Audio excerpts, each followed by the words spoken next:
இப்போ உங்ககிட்ட என்ன பெஸ்ட்டான ட்ரீட்மெண்ட் எல்லாம் இருக்குது? இது மாதிரி ரெண்டே சொட்டு தாங்க. இப்போ எங்கேயுமே வெளியே எங்கேயுமே போக முடியாது இந்த வறட்சினால.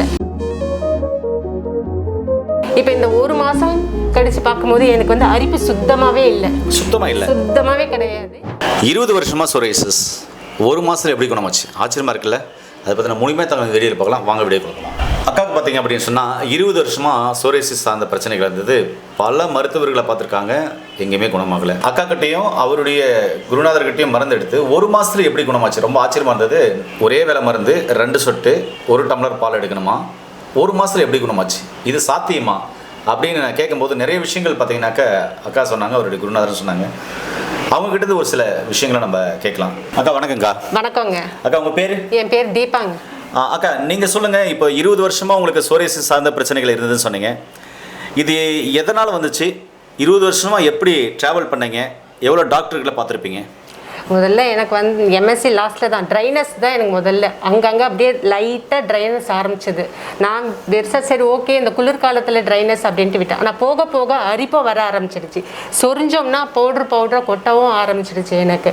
ஸோ அப்போ அந்த டைமில் ஃபஸ்ட்டு ஆரம்பத்தில் வந்து இங்கிலீஷ் மெடிசன் தான் எடுக்கும் போது கண்ட்ரோல் ஆகிற மாதிரி இருக்கும். திரும்பவும் எனக்கு அது வந்து ஆரம்பிக்கும், திருப்பியும் அரிக்கும், வறட்சியாக இருக்கும். இதே தான் எனக்கு 20 வருஷமாகவே போயிட்டு இருந்துச்சு. எனக்கு அதில் வந்து நிவாரணமாகவே இல்லை. 6 மாதம் பார்த்திங்கன்னா தோல் ரொம்ப நார்மலாகவே இருக்கும் எனக்கு. அதுக்கப்புறம் பனிக்காலம் ஆரம்பிக்கும் போது அப்படியே வறட்சி லைட்டாக ஆரம்பிக்கும் போது அப்படியே அந்த தோல்லாம் அப்படியே இழுக்கும் போது கை போட்டு சொரியணும்னு தோணும். உடம்பு முழுக்க அங்கங்கே சொரியற மாதிரியே இருந்துச்சு எனக்கு. அதுக்கப்புறம் அண்ணன் தான் வந்து குழித்தைலத்தை பற்றி சொன்னார் எனக்கு. குழித்தைலம் அந்த குழித்தைலத்தை வந்து பாலில் இரவு படுக்கும் போது 2 சொட்டு 2 சொட்டு தாங்க சாப்பிட்ட பிறகு எடுத்துக்கணும் அப்படின்னாங்க. எடுக்க ஆரம்பித்தேன். 5ஆவது நாள்லேயே கொஞ்சமாக அந்த அரிப்பு கண்ட்ரோல் ஆகிறது என்னால் நல்லாவே உணர முடிஞ்சுது. இப்போ 1 மாதம் ஆயிடுச்சு எனக்கு. இப்போ இந்த 1 மாதம் கழிச்சு பார்க்கும்போது எனக்கு வந்து அரிப்பு சுத்தமாகவே கிடையாது. ஸ்கின்னும் ரொம்ப நார்மல் ஆயிடுச்சு. அப்போனா வறட்சியாக இருக்கும்போது ஒரு நாளைக்கு நான் 5 வாட்டி ஆயில் அப்ளை பண்ணிட்டு தான் உட்காந்துப்பேன். எங்கேயுமே போக முடியாது இந்த வறட்சினால. சன்னில் போகவே முடியாது, வீட்டுக்குள்ளேயே உட்காந்துருக்க முடியும் இருக்கும். ஒரு நாளைக்கு 5 வேலையுமே எண்ணெயை தேய்ச்சிட்டு வீட்லேயே தான் உட்காந்துருப்பேன் நான். இப்போ எனக்கு படிப்படியாக அந்த அரிப்பும் இந்த ட்ரைனஸ்லேருந்து வெளியே வந்துக்கிட்டே இருக்கேன். ரொம்ப நார்மலாக இருக்கிறேன். அது மட்டும் இல்லாமல் எனக்கு அந்த 1 வருஷமாக கண்ணில் ட்ரைனஸ் பிரச்சனையும் இருந்துச்சு.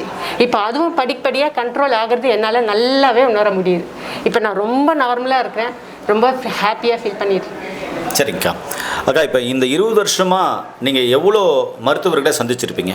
நான் ஒவ்வொரு வருஷமும் வந்து ஒரு டாக்டரை தான் பார்த்தேன் நான். அவங்க வந்து ஸ்ட்ரெஸ் ஆகாதீங்க, இந்த மாத்திரை கண்டினியூ எடுங்க, விட்டமின் மாத்திரை தான் அதிகமாக கொடுத்துட்டு இருந்தாங்க. அதை எடுத்துகிட்டு அப்போ வந்து நமக்கு கண்ட்ரோல் ஆகிற மாதிரி இருக்கும். ஆனால் திரும்பவும் அடுத்த வருஷம் நமக்கு திரும்பவும் அந்த ட்ரைனஸ் ஆரம்பிக்கும். அப்படியே லைட்டாக ட்ரைனஸ் வரும். அதுக்கப்புறம் வந்து ஸ்கின் ரொம்ப டைட்டாக இழுத்து பிடிக்கிற மாதிரி, அப்புறம் அரிப்பில் போய் முடியும். எல்லா இடத்துலையுமே அரிப்பு ஸ்ப்ரெட் ஆக ஆரம்பிச்சிடுச்சு எனக்கு. தூக்கத்தில் கூட எழுந்து உட்காந்து சொரியணுன்றது நமக்கு வந்து சொரிவோம் நம்ம. அப்போ தூக்கமும் டிஸ்டர்பன்ஸ் ஆகிடுது. ஓகே. இதனால் எந்த அளவுக்கு பார்த்தீங்கன்னா பாதிப்படுத்துங்க? மென்டலி ரொம்ப ஸ்ட்ரெஸ்ஸு தான். நம்ம நார்மலாக எதையுமே யோசிக்கவே முடியாது. சொரிஞ்சிக்கிட்டு நமக்கு எப்படி வெளியே வர போகிறோம் அப்படின்ற யோசனை இருந்துக்கிட்டே இருந்துச்சு. நம்ம ஃபேமிலி இதில் வந்து நம்ம இன்வால்மெண்ட்டே பண்ணவே முடியல. அதுலேயே ரொம்ப ஸ்ட்ரெஸ்ஸாக தான் இருந்தேன் நான். ஸ்ட்ரெஸ்ஸாக ஆகக்கூடாது. ஒவ்வொரு டாக்டருமே இதுதான் சொல்லுவாங்க, நீங்கள் ஸ்ட்ரெஸ் ஆனீங்கன்னா அது இன்னும் அதிகமாக ஆகும்னு தான் சொல்லுவாங்க.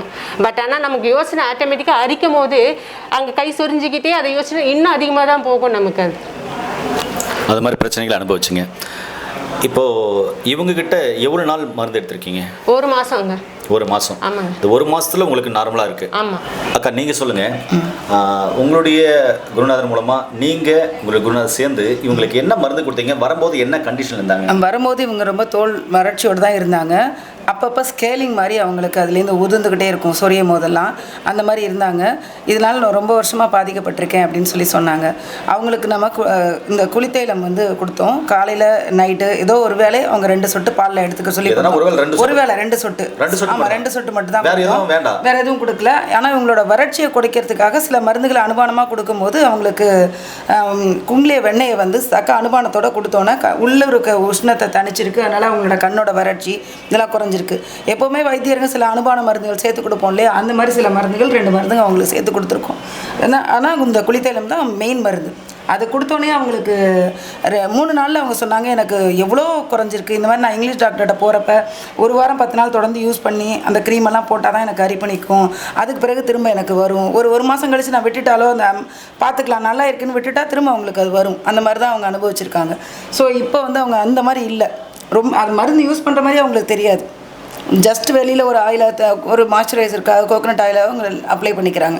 வேறு எதுவும் எக்ஸ்டர்னலுக்காக நம்ம கொடுக்கல. எதுவுமே இன்டேக் மெடிசனாக 2 மெடிசன் மட்டும்தான், அந்த தைலமும் உள் சூட்டை குறைக்கிறதுக்காக அந்த வெண்ணையும் கொடுத்துருக்கீங்க. ஆமாம். இப்போ உங்ககிட்ட என்ன பெஸ்ட்டான ட்ரீட்மெண்ட் எல்லாம் இருக்குது? இது மாதிரி இதே மாதிரி எல்லா நோய்க்கும் இதுதான்னு கிடையாது. இன்றைக்கி ரொம்ப காமனாக பார்த்துக்கிட்டு இருக்க வலிப்பு நோய்ங்கிறது எல்லாருக்கும் வருது. ஃபிட்ஸ் வருது. அந்த ஃபிட்ஸ் நோய்க்கு நிரந்தரமான இங்கே தீர்வு இருக்குது. நல்ல ஃபாஸ்ட் டெவலப்மெண்ட்டும் இருக்குது. இதையை அடைப்ப நீக்கிறதுக்கு ரொம்ப எளிமையான மருந்து, 1 மாதத்தில் நல்ல நிரந்தரமான சொல்யூஷன் கொடுக்கக்கூடிய நல்ல மருந்துகள் இருக்குது. இதே மாதிரி ஒரு 3 நாள்லேயே ரிசல்ட் எடுக்கக்கூடிய கிட்னியோட கல் எவ்வளோ பெரிய ஸ்டோனாக இருந்தாலும் கரைச்சி எடுக்கக்கூடிய மருந்துகள் நம்மள்கிட்ட இருக்குது. நாங்கள் அதுக்கு கொடுக்குறதே 6 நாள் மருந்து தான் கொடுப்போம். அதுலேயே அவங்களுக்கு அந்த கிட்னி கல்லை முழுமையாக வெளியில் எடுத்து நம்மள்கிட்ட ரிப்போர்ட்டோட எவிடன்ஸோட இருக்குது. கஸ்டமரும் நிறைய பேஷண்ட்ஸ் நம்மள்கிட்ட இருக்காங்க. அது மட்டும் இல்லாமல் என்ன டைப் குண்ம நோயாக இருந்தாலும் நம்மள்கிட்ட குணப்படுத்த மருந்து இருக்குது. அல்சரில் என்ன வகையான அல்சரை குணப்படுத்துறதுக்கும் மருந்துகள் இருக்குது. டைப் 1 டயபெட்டிஸ், டைப் 2 டயபெட்டிஸ் ரெண்டுக்கும் நிரந்தரமான தீர்வு சொல்லக்கூடிய அளவுக்கு நம்மக்கிட்ட மருந்து இருக்குது. எல்லாமே நம்மளோட குரு பாரம்பரியத்தில் வந்தது தான். அவங்க நிறைய பேருக்கு நாங்கள் கொடுத்து ரிசல்ட் எடுத்த மருந்துகள் தான். ஓகேங்க அக்கா, நீங்கள் சொல்லுங்கள். இப்போ நிறைய பேருக்கு பார்த்தீங்கன்னாக்கா சோரியாசிஸ் சம்மந்தமான பிரச்சனைகள், தோல் நோய் சம்மந்தமான பிரச்சனை, சொறி, சிரங்கு, எக்ஸிமா, இப்படி படை இப்படியெல்லாம் நிறைய பார்த்தீங்கன்னா சோரியாசிஸ்னால தோல் நோயெல்லாம் அவஸ்தைப்படுறாங்க இல்லையா? இவங்களுக்கு நீங்கள் உங்களுடைய சார்பாக என்ன சொல்ல விரும்புகிறீங்க? குழி தைலத்தை நம்பி எடுக்கலாம். நான் இவ்வளோ சீக்கிரத்துலேருந்து அந்த டிப்ரெஷன்லேருந்து வெளியே வந்து ஹாப்பியாக வளர்ந்துட்டுருக்கேன். அதே மாதிரி நீங்கள் இதை நம்பி எடுங்க, கண்டிப்பாக வெளியே வந்துடுவீங்க இதுலேருந்து. ஓகேக்கா. அக்கா, நீங்கள் சொல்லுங்கள். சோரியாசிஸ் சம்மந்தமான பிரச்சனை இருக்கிறவங்க, தோல் நோய் சம்மந்தமான பிரச்சனை இருக்கிறவங்க, நீங்கள் என்ன சொல்ல விரும்புறீங்க? சோரியாசிஸ் சம்மந்தமான பிரச்சனை இருக்கவங்களுக்கு ஒரு தன்னை பற்றியே ஒரு தாழ்வு மனப்பான்மை வந்துடும். குடும்பத்திலேயே பார்த்தீங்கன்னா தன்னோட வீட்டிலேயே யாரும் தன்னை ஒதுக்கிடுவாங்களோ அப்படின்ற ஒரு மன அழுத்தத்தில் நிறைய நாங்கள் அப்படி வந்தவங்கள தான் பார்த்துருக்கோம். ஏன்னா அவங்க நம்ம ஒரு பொருள் செய்யும் போது அது அடுத்தவங்க, ஏன்னா கையிலலாம் இருக்கும், விரல் எல்லாம் நுனிகள்லாம் அவங்களுக்கு அந்த நெகக்கண்ணிலலாம் பரவி இருக்கும். ஸோ நம்ம கொடுத்தா வாங்கிக்குவாங்களா அப்படின்ற வீட்டிலேயே ஒரு சில பேருக்கு புரிதல் இல்லாமல் இதனால நிறைய கணவன் மனைவி பிரிஞ்ச இதெல்லாம் நாங்கள் பார்த்துருக்கோம். ரொம்ப தீவிரமான முறையில் பாதிக்கப்பட்டவங்களுக்கு அப்போ வீட்டிலேயே அவங்க நிறைய ஃபேஸ் பண்ணும்போது சொசைட்டியில் இன்னும் அதிகமாக ஃபேஸ் பண்ணுவாங்க சோரியாசிஸ்காரவங்க. ஸோ அதனால் மனதளவில் அவங்க ரொம்ப அதிகமான பாதிப்புக்குள்ளே உள்ளாகிறாங்க. ஸோ இதுலேருந்து ஒரு நிரந்தரமான தீர்வு கிடைக்கும் அப்படின்னு சொன்னால் நிறைய மக்கள் அதை பயன்படுத்தி நல்லா வரணும்னு தான் நாங்களும் நினைக்கிறோம். பயன்படுத்திக்கிட்டு இருக்காங்க, நாங்கள் கொடுத்துக்கிட்டு இருக்கோம். இந்த நிகழ்ச்சிக்கு பிறகு இன்னும் நிறைய மக்கள் அதை பயன்படுத்துவாங்க அப்படின்னு நினைக்கிறோம், எதிர்பார்க்குறோம். நன்றிங்க. ஏன்னா உங்களுக்கும் சோரியாசிஸ் அந்த பிரச்சனைகள் இருக்கா, தோல் நோய்கள் இருக்கா? பல மருத்துவர்களை பார்த்தாச்சு, பல வருஷமாக இருக்குது. இதனால் வெளியே கூட சொல்ல முடியலையா? ரொம்ப மனதளவில் காயப்பட்டிருக்கீங்களா? எங்கே சொல்கிறது, எங்கே போகிறதுன்னு தெரியலையா? கீழே போகிற நம்பருக்கு கால் பண்ணுங்கள். படித்த பட்டதாரி மருத்துவ மூலம் கொடுக்குற மருந்துகளையும் ஆலோசனைகளும் பெற்று நோய் நொடி இல்லாமல் ஆரோக்கியமாக வாழுங்க. ஒருவேளை தோல் நோய், சோரியாசிஸ் சம்மந்தமான பிரச்சனைகளுக்கு இந்த வீடியோவை எல்லாருக்குமே ஷேர் பண்ணிவிடுங்க. மீண்டும் இன்னொரு அருமையான பதிவு சந்திக்கலாம். நன்றி, வணக்கம். வணக்கம்க்கா. வணக்கம்.